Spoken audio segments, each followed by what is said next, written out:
દેશમાં હાલ ભીષણ ગરમી પડી રહી છે। લોકો અંગ દઝાડતી ગરમીથી ત્રાહિમામ પોકારી ગયા છે। ત્યારે હવામાન ખાતા દ્વારા લોકો માટે સારા સમાચાર આવી રહ્યા છે। આ વર્ષે દેશમાં ચોમાસાનું વહેલું આગમન થવાના એંધાણ છે। નૈઋત્યનું ચોમાસું આ વર્ષે 19મી મેથી આંદામાન નિકોબારમાં દસ્તક દઈ શકે છે, જે આગળ વધીને 1 જૂનના રોજ તે કેરળના કાંઠે આવી પહોંચશે અને પછી દેશના અન્ય ભાગોમાં વિસ્તરશે। સામાન્ય રીતે આંદામાન નિકોબારમાં ચોમાસું 22મી મે પછી શરૂ થતું હોય છે, પણ આ વર્ષે તે 3 દિવસ વહેલું શરૂ થઈ શકે છે। દેશમાં અલ નીનોની અસર નબળી પડી રહી છે।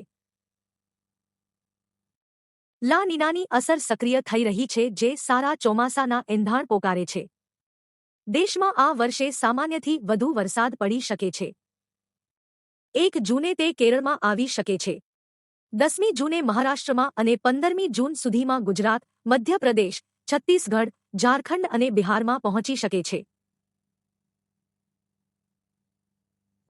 હવામાન ખાતાના મહાનિર્દેશક મૃત્યુંજય મહાપાત્રાના જણાવ્યા મુજબ દરિયાઈ વિસ્તારોમાં આગામી કેટલાક દિવસ તોફાની આંધી અને ધૂળની ડમરીઓ જોવા મળી શકે છે।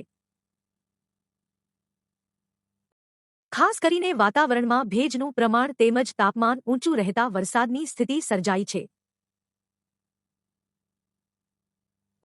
ગુજરાત અને રાજસ્થાનમાં ધૂળની આંધી ફૂંકાઈ શકે છે। આગામી કેટલાક દિવસ રાજસ્થાનમાં વધારે ગરમી પડી શકે છે।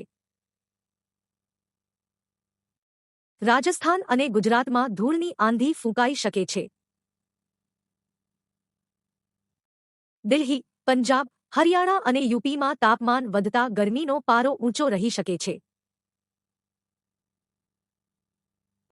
બુધવારથી શનિવાર સુધી ઉત્તર ભારતના કેટલાક વિસ્તારોમાં ગરમ પવન ફૂંકાઈ શકે છે। ગરમ પવન અને ભેજ વધવાથી ચક્રવાત ફૂંકાઈ શકે છે।